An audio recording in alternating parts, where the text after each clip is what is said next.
하나님 말씀 같이 보시겠습니다. 데살로니가 전서 5장 16절에서 18절 말씀까지 한 절씩 읽겠습니다. 항상 기뻐하라. 함께 읽겠습니다. 범사에 감사하라. 이것이 그리스도 예수 안에서 너희를 향하신 하나님의 뜻이니라. 아멘. 아멘. 오직 예수님, 예수 그리스도의 은혜와 평강이 있기를 원합니다. 오늘은 하나님이 원하는 우리의 태도라는 제목으로 말씀을 전가하겠습니다. 목사님 가운데 우리나라에 대해서 좀 긍정적으로 얘기하는 분들도 있고요. 또 우리나라에 대해서 약간 부정적으로 얘기하는 분이 있습니다. 우리나라는 뭐가 이렇게 해가 안 되고 저래가 안 되고 이렇게 얘기하는 분이 있습니다. 그분들이 그 말하는 우리나라가 앞으로 잘 될지 못 될지 그거는 누구도 몰라. 하나님은 아세요. 그러나 그것을 해석하는 사람은 그 마음의 태도에 따라서 해석이 달라지는 것입니다. 어제도 어떤 목사님의 설교를 이렇게 들으면서 그분은 우리나라가 앞으로 잘 될 거다. 하나님께서 우리나라를 축복해 주실 거다. 우리나라 미래가 밝다. 이렇게 설교하는 분을 제가 들었습니다. 우리가 우리 인생에서 자기 인생이 잘 되는 사람이 있고요. 인생이 잘 안 되는 사람이 있습니다. 인생이 잘 되는 사람들의 특징이 있는데요. 마음에 자기가 어떤 마음을 갖고 있느냐, 자기 자신에 대해서 어떤 태도를 갖고 있냐에 따라서 많이 달라집니다. 하나님께서 우리 보고 어떤 태도를 가지라 이렇게 말씀하시는 것이 오늘 본문인데요. 하나님은 우리에게 원하는 태도, 이것이 뭔지 구체적으로 말씀드리고자 합니다. 첫 번째로는요, 항상 기뻐하라고 이렇게 말씀하고 계십니다. 한 목소리 읽겠습니다. 16절 말씀. 항상 기뻐하라. 하나님께서 우리 보고 항상 기뻐하라는 거예요. 항상. 여러분 항상 기뻐할 수 있습니까? 항상은 안 돼요, 사실은.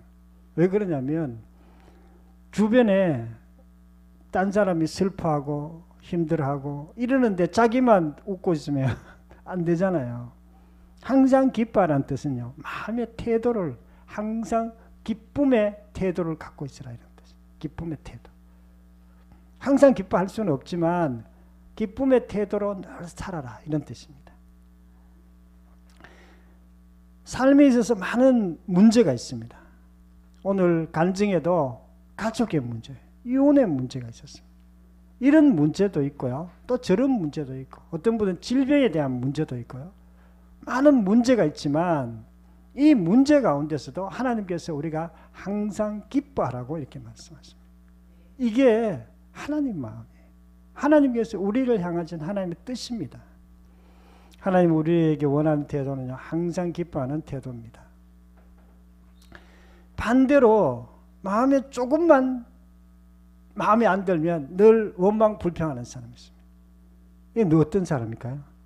대부분의 사람이에요. 대부분의 사람. 오늘 우리 간증했던 이 자매님도 자기가 부모님이 친부모, 친어머니, 새어머니 이 세 분 때문에 자기 인생이 망쳤다고 생각합니다. 그리고 원망 불평하면서 계속 살았어요. 어떻게 됐어요? 원망 불평하며 사니까 마음이 굳어진 거예요. 마음이 경직되고 아무것도 못하는 거예요. 그런 사람은 당연합니다. 그런데 그 아가씨만 그러냐? 그렇지 않습니다. 다른 것 때문에 어떤 문제가 내 삶 주변에 있든지 아니면 자기 때문일 수도 있어요. 자기가 뭐 공부를 못하든지 자기가 뭐 키가 좀 작든지 그것 때문에 또 자기가 부정적으로 생각하고 인생이 완전히 굳어버린 사람이 있습니다. 빌립보서 4장 4절에 주 안에서 항상 기뻐하라. 내가 다시 말하노니 기뻐하라. 사도 바울이 주 안에서 항상 기뻐하라는 거예요. 항상.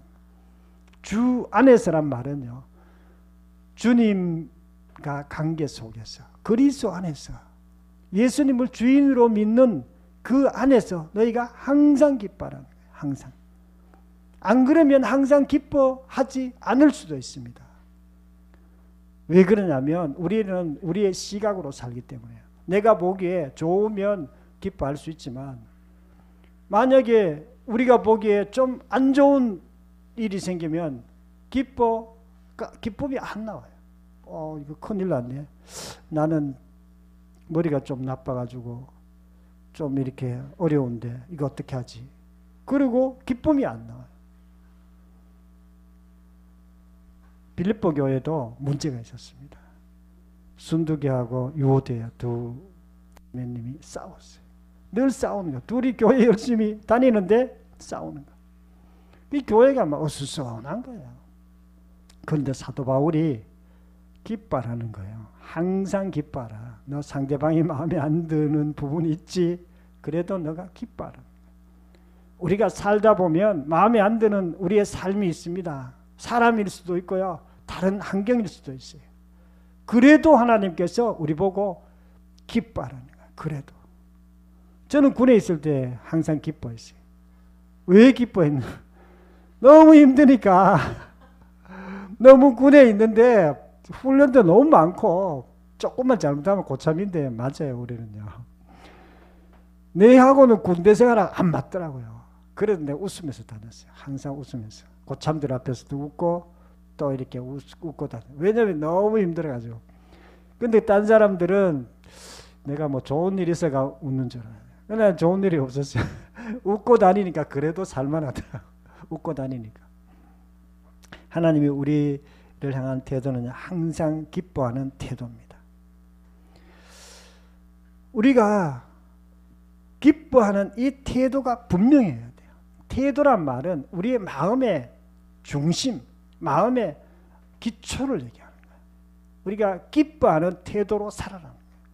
항상 기뻐하지는 못하지만 항상 기뻐하는 태도로 살아라. 그런 뜻입니다. 예수님을 주님으로 믿는 사람은요, 예수님의 마음을 갖고 있습니다. 예수님을 주님으로 믿는단 말은요, 예수님 속에 있는 기쁨, 예수님 속에 평강이 있습니다. 예수님 속에 지혜가 있고 제사함이 있고 예수님 속에 정말 좋은 것들이 많이 있어요. 그러므로 우리 속에도 기쁨이 있습니다. 우리 속에도 예수님을 주님으로 믿고 예수님과 교제하는 우리는 예수님의 그 기쁨이 항상 있어요. 그 기쁨을 너희들이 항상 가지고 살아라. 그런 태도로 살아라. 이런 뜻이에요. 그것이 하나님이 우리에게 원하시는 태도입니다. 예수님은 늘 밝은 분이었어요. 예수님이 여러분 성경에 보면 예수님이 뭐 불평 원망 이렇게 하는 경우는 겨우 없어요. 이렇게 책망하는 경우는 있었어요. 바리새인들에게 이 독사의 자식들아, 너희들이 하나님 믿는다 하지만 실제로는 너희들이 지옥 갈 자다 하면서 그 사람들은 분명하게 얘기했어요. 그러나 하나님은 예수님은 거의 이렇게 약간 부드러운 분이었어요. 항상 얼굴이 밝은 분이었고요. 특히 죄인들 앞에서도 가늠하다가 잡힌 그 여자 앞에서도 용서해 주는 분이었어요. 뭐 우리가 모든 사람 앞에 약간 사랑이 많고 기쁨이 있고 얼굴이 밝은 분이 예수님이라고 보면 됩니다. 그래서 우리가 얼굴이 밝고 이렇게 돼야 정상이에요. 예수님이 그렇게 우리가 살기를 원하세요. 하나님께서 원하는 항상 기뻐하는 태도를 가기를 축원합니다. 두 번째는 쉬지 말고 기도하라고 그렇게 말씀하고 있습니다. 17절 한 목소리 읽겠습니다. 시작. 쉬지 말고 기도하라. 아멘. 쉬지 말고 기도하라. 이 말은요, 계속 기도하라는 뜻이에요. 근데 계속 기도할 수 있습니까? 못해요. 기도하는 태도로 날마다 살아라. 그런 뜻이에요. 정확하게 표현하는. 기도하는 태도. 기도하는 태도가 어떤 태도일까요? 기도하는 태도. 우리가 살다 보면 기도하는 태도로 살 때가 있고 기도하는 태도로 못 살 때가 있어요.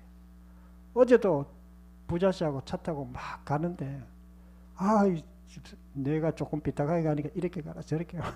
잔소리가 너무 많아. 그 내까지 말아 그랬어. 근데 그래도 이제 막 그러다 말았어요. 왜 이제 그러다 마냐면요, 우리는 우리 속에 예수님이 계시기 때문에, 하나님이 계시기 때문에 우리가 화를 조금 내려 그래도 못 내요. 늘 하나님과 교제하고 있기 때문에 내려 그러다 말아요. 왜냐하면 하나님과 늘 우리가 기도는 아니지만 하나님과 교제 상태에 있습니다.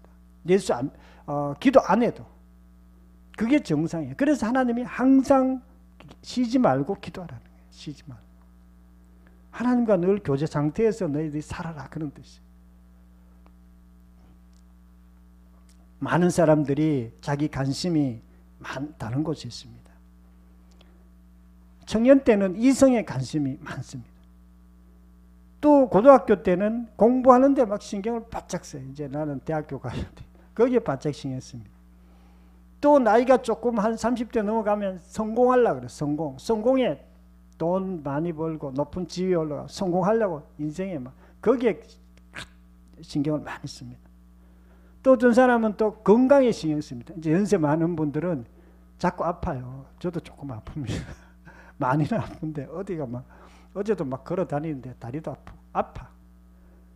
그러니까 건강에 막 계속 신경 쓰는 거예요.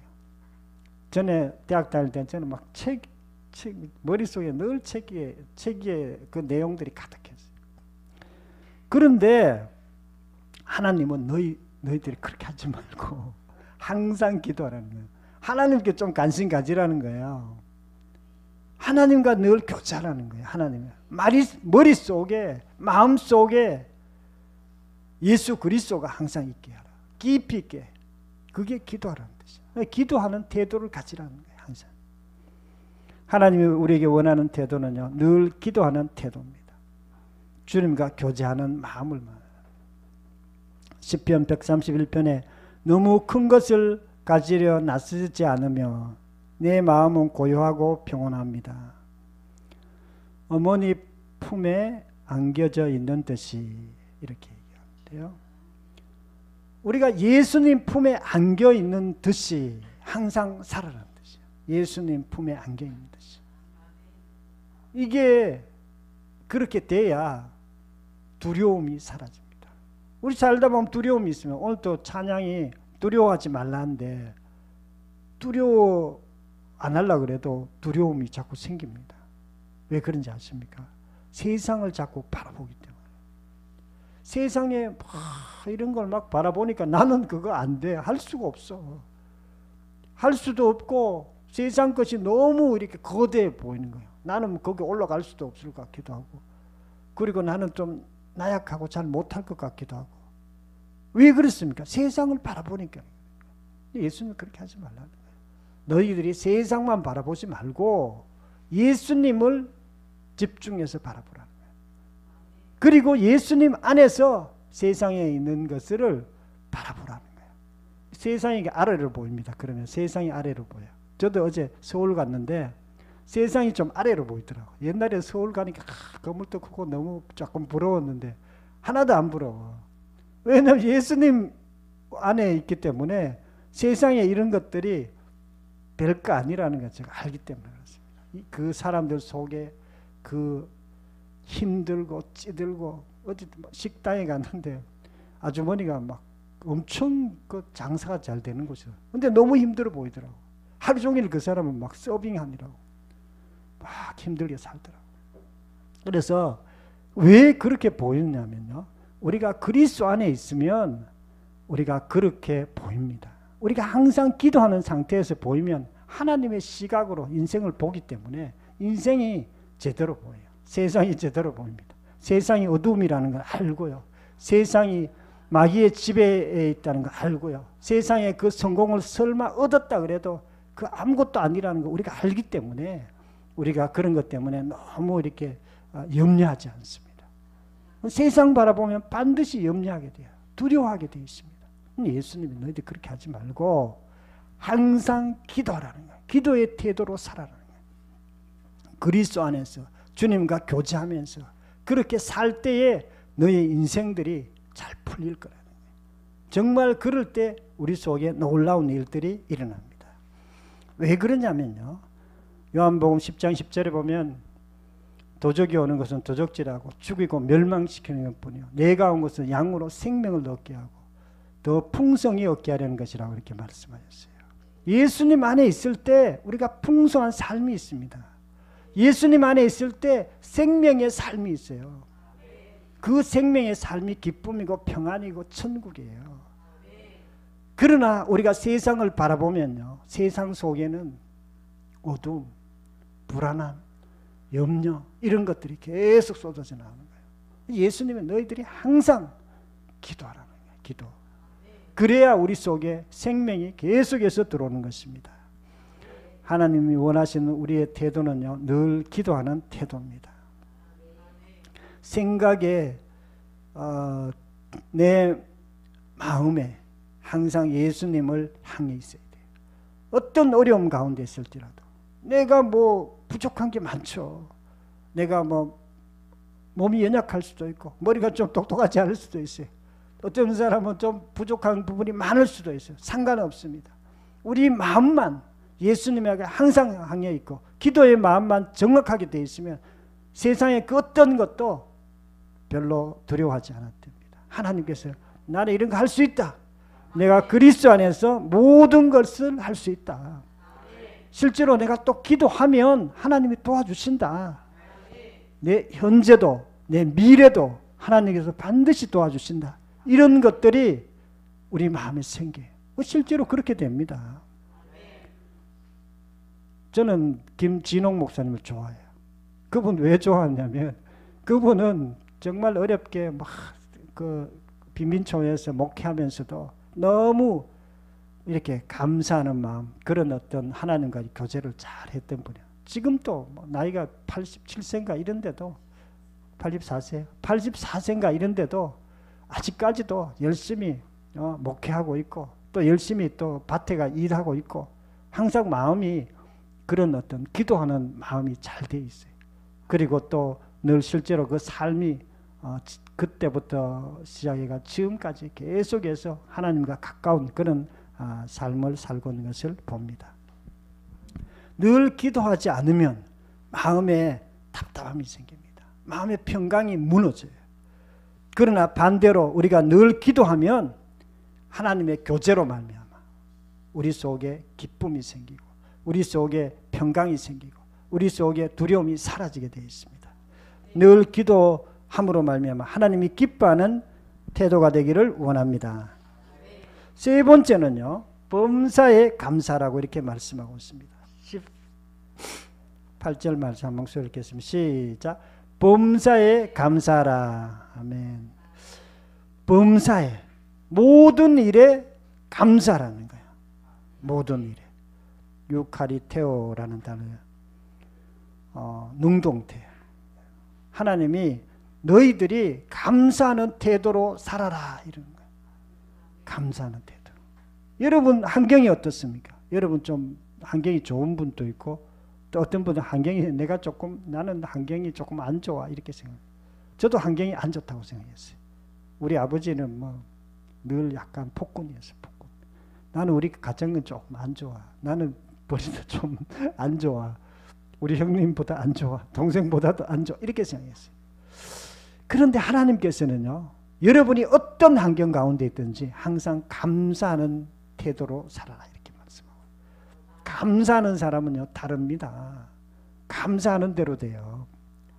감사하지 않고 자기가 내 눈으로 보고 머리 좋다 나쁘다 우리 가정은 좀 그렇다 이렇게 생각하면 또 안 됩니다. 그러나 오늘 간증했던 이 분처럼 정말 가정이 조금 어렵긴 하지만 그러나 이 분들을 이해하고 감사하고 그렇게 할 때에 완전히 다른 삶을 살 수 있습니다. 완전히 반대의 삶을 살 그 어려운 가운데서도 그것을 극복할 수 있습니다. 하나님이 원하는 우리의 태도는 늘 감사하는 태도입니다. 감사는요, 긍정적인 마음을 얘기합니다. 긍정적인 마음. 여러분, 우리가 긍정적으로 살면은 마음이 긍정적으로 세팅이 되면 인생이 긍정적으로 바뀝니다. 반대로 마음이 불평의 마음으로 가득하면요, 그 미래도 불평의 환경으로 바뀌게 돼 있어요. 데살로니전서 1장 2절에 너희 모두로 말미암아 항상 하나님께 감사하며. 감사는요, 마음에서 나오는 거예요. 불평도 마음에서 나오는 거예요. 그래서 우리 마음이 어떠냐에 따라서 이게 인생이 달라져요. 마음이 좋아야 돼요. 하나님이 원하는 우리의 태도는 늘 감사하는 태도입니다. 부자씨가 어느 날 차를 타고 가는데 하나님이 이렇게 얘기하시더래. 항상 기뻐하라. 쉬지 말고 기도하라. 범사에 감사하라. 이거를 뭐 실행하라. 뭐 이렇게 들리더래. 차를 타고 가는데. 그리고 이제 자기가 이제 그렇게 살려고 애를 썼다는 거예요. 근데 그때 몸에 대상포진이 걸렸어. 면역성이 약해져. 근데 이제 그렇게 감사하는 태도를 가지자 면역성이 많이 좋아지고 그래도 빨리 몸을 회복할 수 있었어요. 만일 그렇게 하지 않았다면 막 힘드는 것 때문에 원망 불평하고 이랬으면 몸의 면역성이 다운돼 가지고 몸이 더 나빠져 가지고 대상포진도 속히 낫는 게 아니고 아주 천천히 나았을 거예요. 안 낫지는 않겠죠. 천천히 나았을지도 몰라요. 우리가 감사하는 그런 마음을 가지면요, 건강이 좋아집니다. 실제로 건강이 좋아지고요, 우리의 그 모든 것이 힘이 생깁니다. 좋은 환경에서만 감사하는 것은요, 감사의 태도를 가진 것이 아니에요. 우리가 어려운 환경 속에서도 하나님께 늘 감사하는 태도를 가져요. 어려운 환경 속에서도. 어려운 환경이 아닌 사람이 없습니다. 사실은 예수 믿든지 안 믿든지 다 어려운 환경이 다 있어요.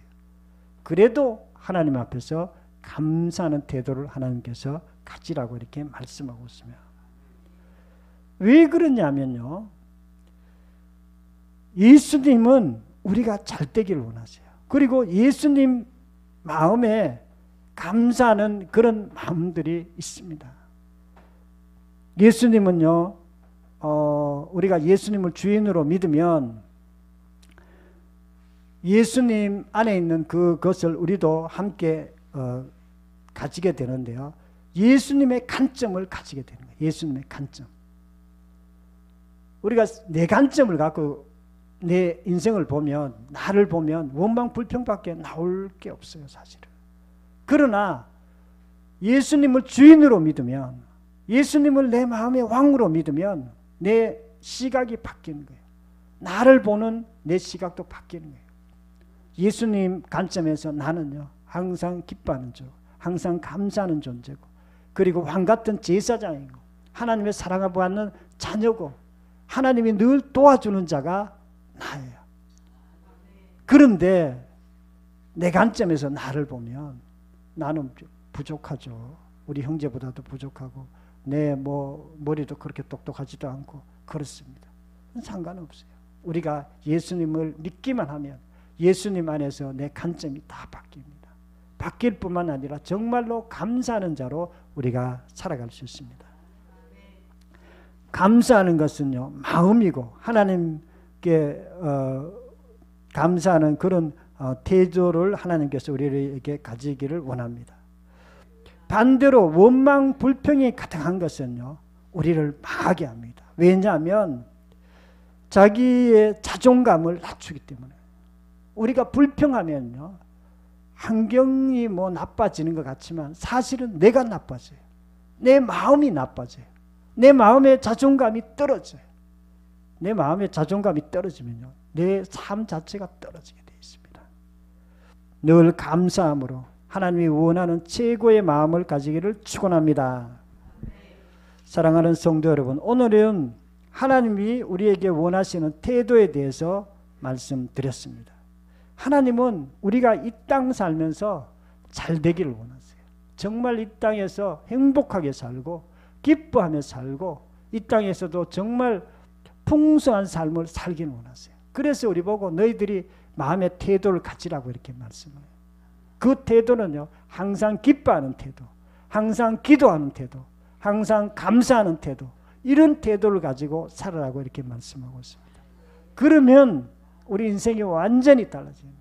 우리 인생이 정말 지금까지는 내리막길이었다면 정말 하나님께서 원하는 그런 삶으로 오르막길로 점점 올라가게 되고 하나님이 정말 원하는 삶으로 나아가게 될 줄로 믿습니다. 통성으로 기도드리겠습니다.